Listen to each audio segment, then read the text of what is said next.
Congress party वक्फ संशोधन bill का विरोध कर रही है। आइए आपको सुनवाते हैं कि कांग्रेस के सांसद गौरव गोगोई ने सदन में क्या कुछ कहा।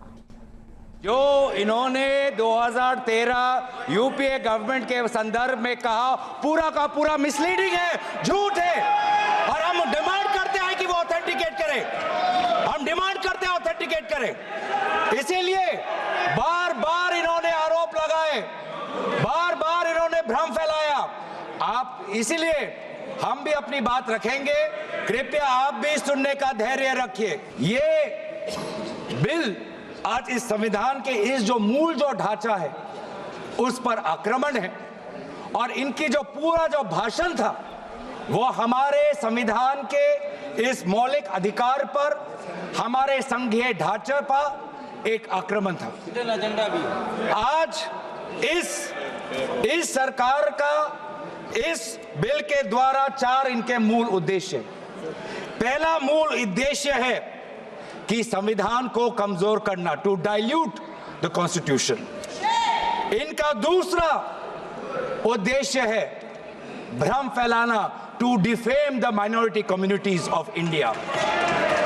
इनका तीसरा उद्देश्य है to divide the Indian society.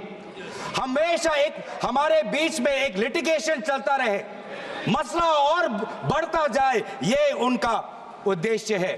और चौथा इनका उद्देश्य डाइल्यूट, डिफेम, डिवाइड, और चौथा इनका उद्देश्य है to disenfranchise the minority communities. 2013 UPA government के संदर्भ में कहा, पूरा का पूरा मिसलीडिंग है, झूठ है। और हम डिमांड करते हैं कि वो ऑथेंटिकेट करें, हम डिमांड करते हैं ऑथेंटिकेट करें। इसीलिए बार बार इन्होंने आरोप लगाए, बार बार इन्होंने भ्रम फैलाया।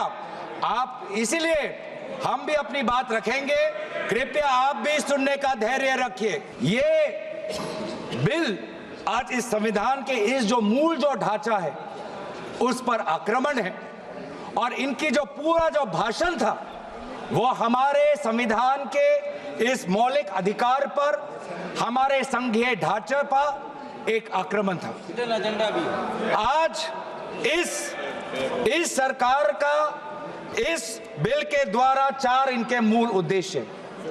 पहला मूल उद्देश्य है कि संविधान को कमजोर करना, to dilute the constitution.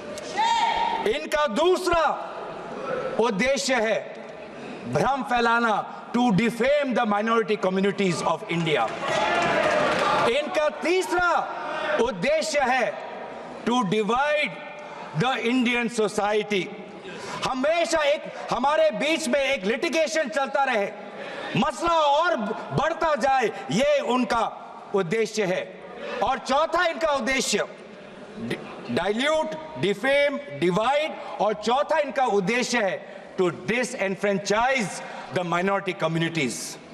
News nation अब व्हाट्सएप पर खबरों की ताजा अपडेट के लिए न्यूज नेशन के इस QR कोड को स्कैन करें।